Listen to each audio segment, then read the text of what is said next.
Hello guys. आज मैं फिर से हाज़िर हूँ आपके सामने एक बायोटेक का नई वीडियो लेकर के। तो ऐसा है, इससे जो पिछली वाली वीडियो थी उसके अंदर हमने चैप्टर की स्टार्टिंग करी थी, इसका मीनिंग समझा था, बायोटेक का मीनिंग क्या है, और साथ ही साथ में हमने ये समझ लिया था कि इस चैप्टर के अंदर पढ़ना कैसे, प्रोसीड कैसे करना है। तो इसमें जो सबसे पहली स्टेप मैंने आपको बताई थी वो बताई थी कि इंसान की सेल से आपको क्या निकालना है, या फिर किसी प्लांट की सेल से, या फिर किसी बैक्टीरिया की सेल से, या फिर किसी फंगस की सेल से क्या निकालना है, आपको डीएनए अलग करना है। तो आइसोलेशन ऑफ डीएनए की जो वीडियो मैं पहले अपलोड कर चुका हूँ। उसके बाद आज वाली जो वीडियो इसके अंदर पढ़ेंगे कि भाई जो आपने डीएनए निकाला है ना उसके टुकड़े टुकड़े कर दो। क्वेश्चन आता है जी क्यों कर दे भाई? इसलिए कर दो क्योंकि ये जो डीएनए आपने निकाला है इसमें से आपको किसी एक पार्ट की ज़रूरत होगी, तो इस डीएनए का वो पार्ट निकाल लेना। ये कैसे करते हैं वो आज पढ़ेंगे। ठीक है जी, कैसे कराओगे सर बताओ, आगे कैसे प्रोसीड करोगे? तो भाई ऐसा बात सुनो, जैसे कपड़े को काटने के लिए कैंची की ज़रूरत होती है, वैसे डीएनए को काटने के लिए जो है ना डीएनए कैंची लगती है। डीएनए कैंची होती है एक, डीएनए कैंची का नाम है रेस्ट्रिक्शन एंजाइम्स। ठीक है सर, रेस्ट्रिक्शन एंजाइम में कैसे पढ़ाओगे इसके बारे में? तो पहले सुनो तो भाई क्या करता है ये डीएनए को काट देता है जगह पे से, जोन सी भी जगह पे से आपको काटना हो वहीं से ये काट देगा। सर बताओ इसके बारे में थोड़ा बहुत। तो ये लो भाई, टॉपिक का नाम है रेस्ट्रिक्शन एंजाइम। किस तरीके से डीएनए को काटेंगे देखना है भाई। रेस्ट्रिक्शन एंजाइम्स का एक और नाम है मॉलिक्यूलर सीजर्स। रेस्ट्रिक्शन एंजाइम का एक और नाम क्या है? Molecular scissors. ठीक है भाई, बहुत छोटा मॉलिक्यूल काट रही है ना, तो मॉलिक्यूल को छोटे वाले को काटने वाले सीजर है, ऐसे बड़े मॉलिक्यूल को नहीं काटेगी। ठीक है सर, आगे बताओ। तो भाई ऐसा है, रेस्ट्रिक्शन एंजाइम जो है ना एक तरीके से डिस्कवर कैसे हुआ था वो देखना है भाई। 1963 के अंदर क्या हुआ भाई, एक बंदा था, कोई नाम नहीं याद करना आपको उसका, बस ये देखना उसका काम क्या था। तो उस बंदे ने क्या देखा कि जो आपका इकोलाई बैक्टीरिया है उसके अंदर इन्फेक्शन कर देता था एक वायरस जिसका नाम था बैक्टीरियोफेज। ये आप पहले भी पढ़ चुके हो कि भाई बैक्टीरियोफेज ने क्या करा था, इकोलाई बैक्टीरिया के अंदर अपना जेनेटिक मटेरियल ट्रांसफ़र कर दिया था, इन्फेक्शन कर दिया था। तो भाई बड़ी प्रॉब्लम हुई थी, उस सेल पे किसका काबू हो गया था? वायरस का।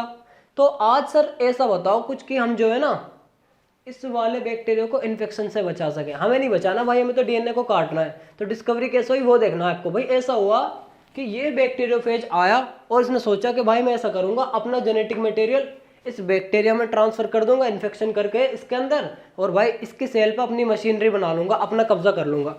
इसने वही करा काम भाई, उठाया अपना डीएनए और उठा के इसके अंदर डाल दिया भाई, बैक्टीरिया के अंदर। बैक्टीरिया भाई बड़ा किलसा इसकी बात से।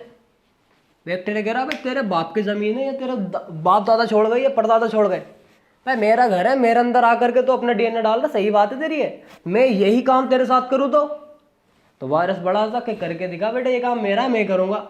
तो वायरस ने ये काम जब करा भाई, तो बैक्टीरिया ने भी अपना एक यंत्र निकाला, यंत्र का नाम था रेस्ट्रिक्शन एंडोन्यूक्लियस। भाई एंडोन्यूक्लियस क्या है मैं खुद बताऊंगा अभी, ठीक है, लेकिन ये है डीएनए को काटने वाली चीज कोई ना कोई। तो जैसे ही वायरस का डीएनए बैक्टीरिया के अंदर आया, तो इस वायरस के डीएनए को रेस्ट्रिक्शन एंडोन्यूक्लियस ने जगह जगह से काट दिया। ये ले भाई, ये ले, ये ले, ये ले, बहुत सारी जगह से काट दिया। अब जब इतनी जगह से डीएनए कट गया तो इस डीएनए से जो बैक्टीरिया की सेल है उस पर कोई इफेक्ट नहीं पड़ा, क्योंकि ये डीएनए तो बेकार हो चुका।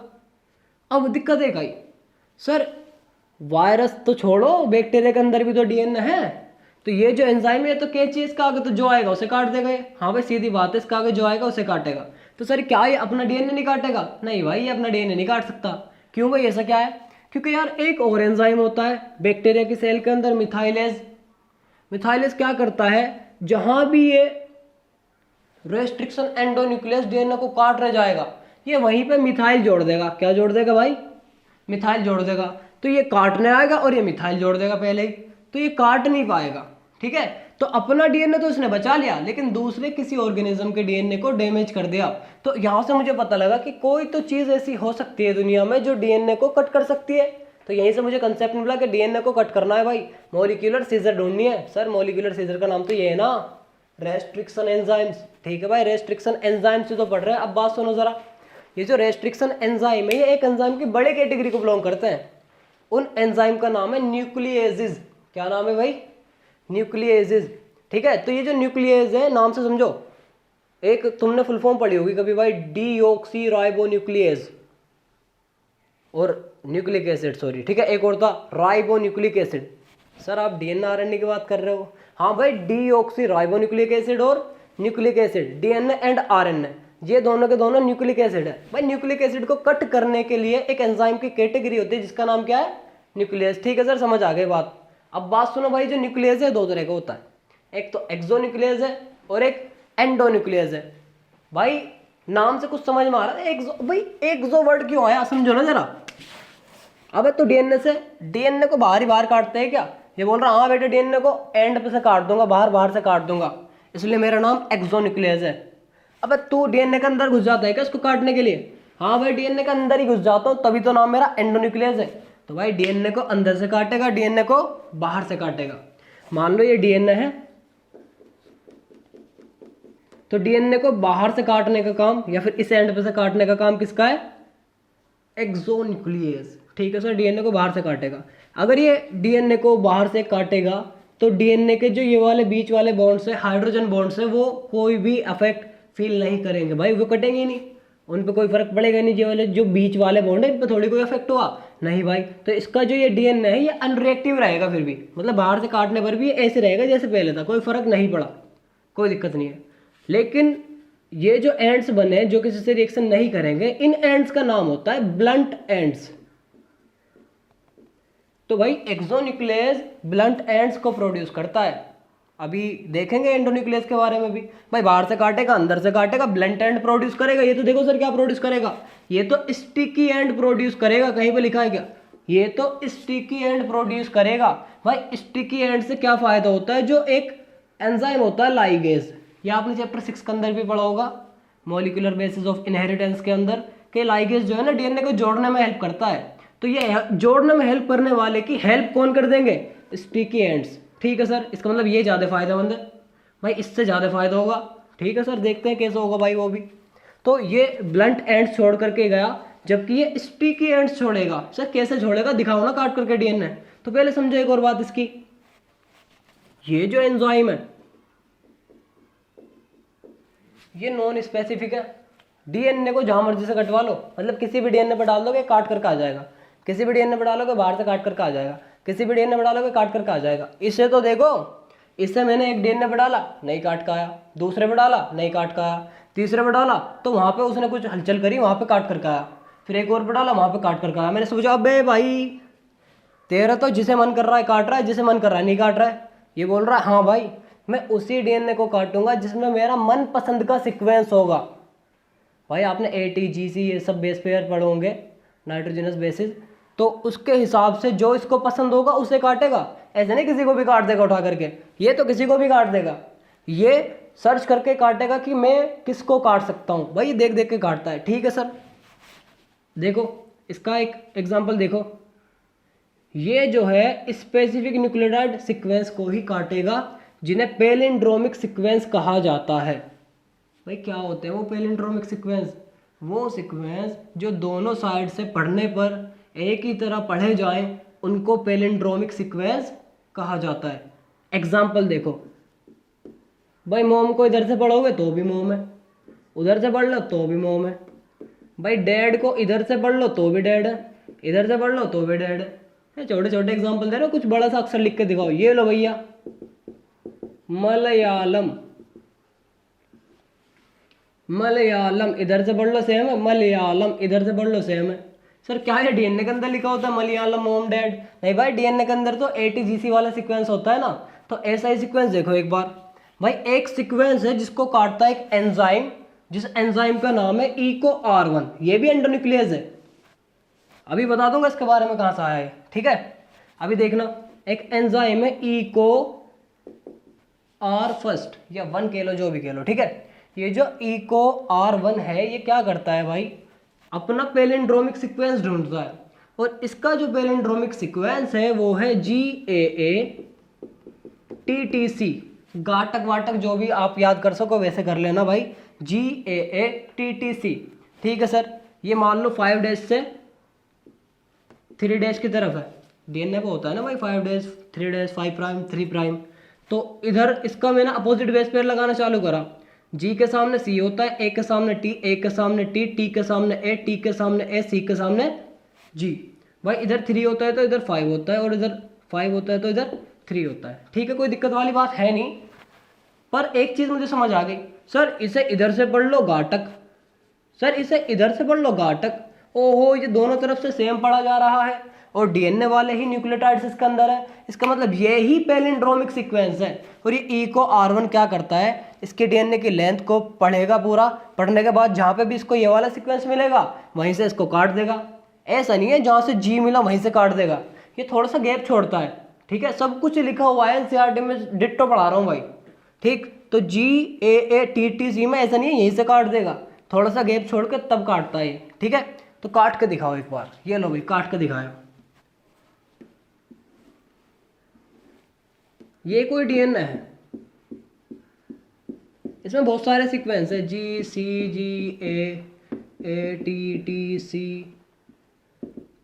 आगे भी कुछ होगा डेड डैश। ठीक है, मैंने इस पे एंजाइम डाल दिया भाई, यहीं पे मैंने एंजाइम डाल दिया भाई, एंजाइम का नाम है EcoR फर्स्ट। मैंने बोला जा बेटे कर ले जो तुझे जीना है, जा बेटे जा जी ले अपनी जिंदगी। तो इसने क्या करा भाई, ये पढ़ता चला गया इसको, दोनों दोनों दोनों दोनों दोनों दोनों दोनों दोनों दोनों, ओ तेरी, इसको मिल गया अपना मन पसंदीदा सीक्वेंस GAATTC, घाटक मिल गया, घाटक मिल गया, घाटक मिल गया। जब इसको घाटक मिल जाएगा भाई, वहीं पे क्या करेगा, ये जी को छोड़ेगा, जी को छोड़ेगा, और ये जो फॉस्फेट और शुगर का बॉन्ड यहाँ पे होगा उसको तोड़ देगा। तोड़ने के बाद भाई बीच में इसने जगह बना ली, जगह बनाने के बाद इसको तोड़ता चले जाएगा, तोड़ता चले जाएगा, डीएनए को तोड़ता चले जाएगा।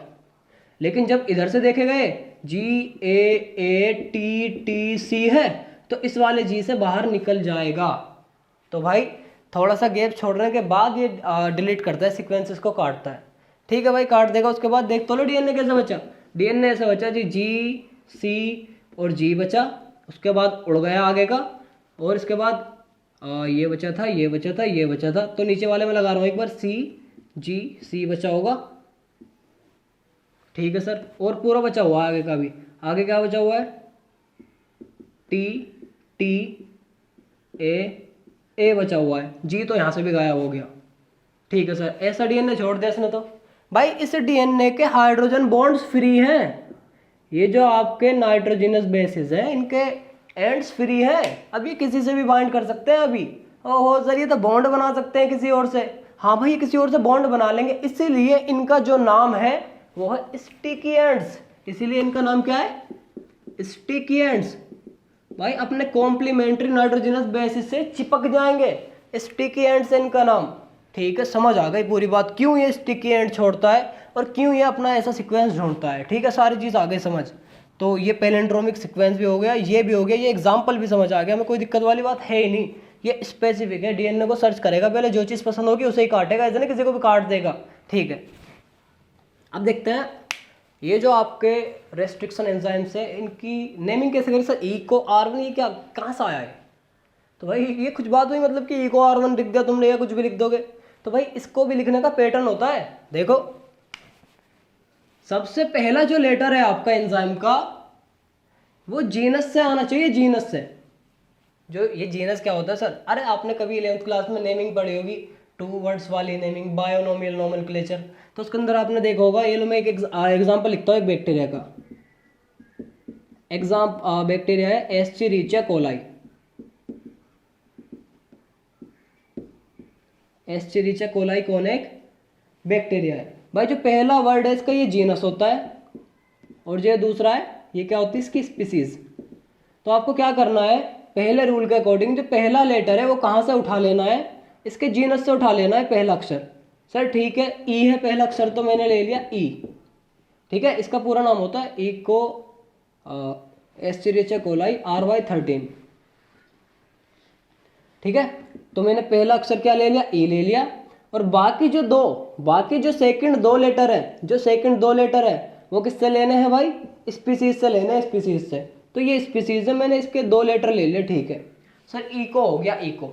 ठीक है भाई, आर कहाँ से आया, ये जो आर है इसका स्ट्रेन होता है। आर किसे डिनोट करता है, स्ट्रेन को। आपने पढ़ा भी होगा, रफ स्ट्रेन, स्मूथ स्ट्रेन, ऐसे करके स्ट्रेन आपने पढ़े होंगे। तो ये जो आर है ये क्या डिनोट करता है, स्ट्रेन। ठीक है भाई, स्ट्रेन कौन सा, इसका रफ है। ठीक है, और जो भाई आपका आगे वाला जो लेटर होगा फर्स्ट सेकंड थर्ड, ये डिनोट करता है कि जो ये एंजाइम है ये कौन से नंबर पे बैक्टीरिया से निकाला गया। अगर पहले नंबर पे ये निकाला गया तो इसका नाम फर्स्ट होगा, सेकंड पे निकाला गया तो इसका नाम सेकंड होगा, थर्ड पे निकाला गया तो थर्ड होगा। तो जिस भी सीक्वेंस में ये एक्सट्रैक्ट किया गया है वो यहाँ पर लिखा होता है रोमन नंबर्स के अंदर। ठीक है जी, नेमिंग भी समझ में आ गई। तो एक और नेमिंग आपका होमवर्क है भाई, करके देखो। ये एक क्वेश्चन है, ये छोड़ो, ये करना है। हीमोफिलस इन्फ्लुएंजा, ठीक है, ये कोई बैक्टीरिया है या वायरस है, ये जो भी है ढूंढ के लाना है आपको। ठीक है, आपको पता होगा चैप्टर 8 के अंदर ये भी बताना है भाई ये क्या है, बैक्टीरिया है, वायरस है, या यीस्ट है, या फंगस है, या फिर क्या चीज़ है। चैप्टर 8 के अंदर आपने इसका नाम पढ़ा होगा। ठीक है, एक बीमारी भी करता है, सही बात है, एक बीमारी भी करता है। तो इसका नाम आपको लिख करके लाना है, बस छोटा सा नाम। ठीक है, और मान लो इसका मैं अपनी तरफ से कह रहा हूँ कि ये जो है ना रफ स्ट्रेन का है। ठीक है, और भाई इसका ये जो है ना फर्स्ट टाइम पे डिस्कवरी हुई थी, इसकी पहली बार इसी की डिस्कवरी हुई मान लो, तो कैसे इसका नाम लिखोगे मुझे एक बार कमेंट करके बताना आप लोग। तो ये था रेस्ट्रिक्शन एंजाइम का पूरा सिस्टम। अब एक बार जो है ना ऐसा करते हैं, देखो हम टॉपिक बिखेर के पढ़ते हैं भाई, सारा टॉपिक इधर उधर फैला पड़ा है। अब एक बार उसको समेट लेते हैं, पढ़ा क्या आप लोगों ने। मैं 1 मिनट से ज़्यादा लूँगा नहीं, और पूरा टॉपिक आपके आंखों के आगे रख दूंगा भाई, आपके कानों में सुना दूंगा पूरा का पूरा, ऐसे कहानी से सुना दूंगा मैं पूरी सिस्टम क्या हुआ। ठीक है भाई, शुरुआत से पढ़ते हैं, देखो क्या हुआ, रिदम के साथ में पढ़ना है। रेस्ट्रिक्शन एंजाइम पढ़ रहे थे। रेस्ट्रिक्शन एंजाइम क्या होते हैं, जो डीएनए को काटते हैं, या तो अंदर से या बाहर से। भाई बाहर से काटेगा तो एक्सोन्यूक्लियस, अंदर से काटेगा तो एंडोन्यूक्लियस। ऐसा सिस्टम हुआ कि भैया एक बंदा था, उसने देखा कि एक बैक्टीरिया के अंदर, इकोलाई के अंदर क्या हुआ, वायरस ने अपना डीएनए डाल दिया, तो उसके वायरस को कोई चीज़ काट रही थी। वहीं से आइडिया आया उस बंदे को कि भाई कोई चीज़ डीएनए को काट सकती है, किसी में तो हिम्मत है इतनी जो जुर्म के खिलाफ लड़ाई उठाए, आवाज़ उठाए। ठीक है, तो ऐसी चीज़ यहाँ से निकल कर आई। उसके बाद क्या हुआ भाई, ये आपको सिस्टम पता चल गया, मिथाइल वाला बचा रहा था और ये वाला काट रहा था। ठीक है भाई, दो तरह के एंजाइम आपको पता चल गए, एक्सोन्यूक्लियस और एंडोन्यूक्लियस। बाहर से काटेगा, अंदर से काटेगा। सर ब्लंट एंड छोड़ेगा, स्टिकी एंड छोड़ेगा, पैलिंड्रोमिक सीक्वेंस ढूंढेगा, स्पेसिफिक है, नॉन स्पेसिफिक है। तो ऐसा करके डिफरेंस देख लोगे आप, क्लियर सी बात है। उसके बाद भाई आपने पढ़ा कि आईयूपीएसी कैसे लिखोगे, कुछ रूल होता है, ऐसे भी ऐसे कैसे लिख दोगे, रूल होते हैं। तो रूल भैया पहला है कि जो पहला लेटर वो कहाँ से आना चाहिए, genus. Second 2 letter species, or या फिर ये एस वेस क्या दिखाते हैं, ये दिखाते हैं स्ट्रेन। उसके बाद नंबर ऑफ, ये क्या होता है, ये जो फर्स्ट सेकंड थर्ड है ये होता है number of extraction of that enzyme. ठीक है, तो इसी के साथ में ये टॉपिक खत्म होता है। नेक्स्ट क्लास में आपके साथ मिलते हैं हम जेल इलेक्ट्रोफोरेसिस वाली टेक्निक लेकर के। उसके अंदर क्या करेंगे, सेपरेशन करेंगे डीएनए का। Thank you.